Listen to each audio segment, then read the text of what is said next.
भएर आफैले आफैलाई धोका नदेऊ नदेऊ। हैन न, हामी चाहिँ बेसी सुन्ने मात्रै भयो। सुनेको छ सुनेको छ सुनेको छ सुनेको छ सुनेको छ सुनेको छ, घरमा गएर त्यही वचन पोलेर खायो। अर्को हप्ता के सिक्यो छैन, वचन छैन। अर्को हप्ता के सिक्यो थाहा छैन, टपिक त याद गर्दैन। हेर्नु त, वचन चाहिँ पालन गरेन। सुन्नु त सुन्यो, तर वचनलाई पालन गरेन भने तपाईले तपाईको परिवारलाई होइन, तपाईले तपाईको समाजलाई होइन, तपाईको मण्डलीलाई होइन, तर बाइबलले भन्छ आफैले आफैलाई धोका दिँदैछौ। तपाईलाई कसैले धोका दिनु परेन। फल्नाले तपाईलाई धोका दियो होला, त्यो ठुलो कुरा भएन। फल्नीले धोका दियो होला, ठुलो कुरा भएन। बिजनेसमा तपाईको पार्टनरले धोका दियो होला, तपाईको श्रीमतीले धोका दियो होला, तपाईको श्रीमानले धोका दियो होला, नानीहरूले धोका दियो होला, आफन्तले धोका दियो होला, मित्रहरूले धोका दियो, के फरक परेन। तर बाइबलले भन्छ आफैले आफैलाई धोका दियो भने चाहिँ तिमी घाटामा जान्छौ। सुन्ने मात्रै नहुँ, के मात्रै नहुनु रे? सुन्ने मात्र नहुनु, सुन्ने मात्रै नहुनु, पालन गर्नु, त्यसलाई व्यवहारमा उतार्नु। तर धेरै पटक हामी चाहिँ धेरै पटक सुन्छौँ, सुनेर सकाइदिन्छौँ, तर त्यसलाई ज्ञानमा ल्याउँदैनौँ, व्यवहारमा देखाउँदैनौँ, हाम्रो जीवनमा हामी लागू गर्दैनौँ। त्यही भएर बाइबलले भन्छ सबै धोकाहरू भन्दा सबैभन्दा डेन्जर धोका चाहिँ नि तपाईँले आफैलाई दिनुहुन्छ।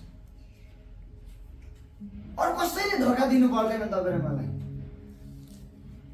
तपाईँले सुन्नुहुन्छ, त्यसलाई पालन गर्नु भएन भने आफैले आफैलाई यति साह्रो धोका दिनुहुन्छ। अघि हामीले गयौँ, सुनको सडक छ पिताको घरमा। त्यो सडकमा हिँड्नुको लागि त पालन गर्नु पर्यो नि। दुःख हुँदैन पिताको घरमा, त्यो दुःख नपाउनको लागि त वचनलाई टेकेर हिँड्नु पर्यो, वचनलाई त पालन गरेर हिँड्नु पर्यो नि। गाउने मात्रै गाउने मात्रै, आँसु मात्रै झार्ने, पालन नगर्ने, परिवर्तन छैन जीवनमा, पालना छैन जीवनमा। हेर्दै गर्दाखेरि वाउ, आदरको त्यो योग्य बनेको छैन हाम्रो जीवन।